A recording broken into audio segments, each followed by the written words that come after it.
zvari mashura chaiwo guys. Zvoshamisa chaiko.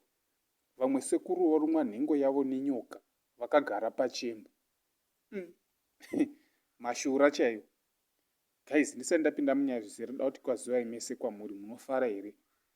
Nyaya ndayo nayo yakamira yakadai. Hanzi sekuru vane makore 65 vakakuvara zvakaomarara mushure mekunge varumwa nezinyoka panhengo yavo apo vaive vakagara vagere pachemba. Vakatanga kunzwa chimwe chinhu chainyerekedza nhengo yavo.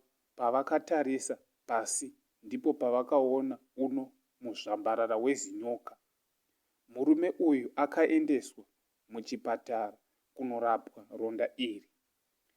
Kunyangwe nzira inofungidzirwa yenyoka ichipinda muchimbuzi yaisagona kusimbiswa.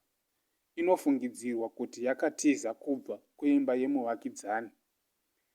Nyanzvi dzemhuka dzakadaidzwa dzikadzorera zinyoka iri kumuridzi waro.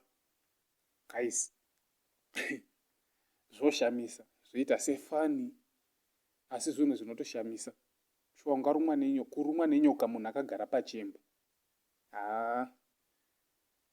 Hazvisi zvega izvi guys. Zvezvazve zvichitoreva. Haisi nyoka iri yegai. Maonero angu guys, mogona kuzotaurawo maonero enyu kumakomenti kuti munoionawo sei nyaya yokuti munhu anorumwa nenyoka akagara pachemba. Kurumwa nhengo yake. Mashurawo.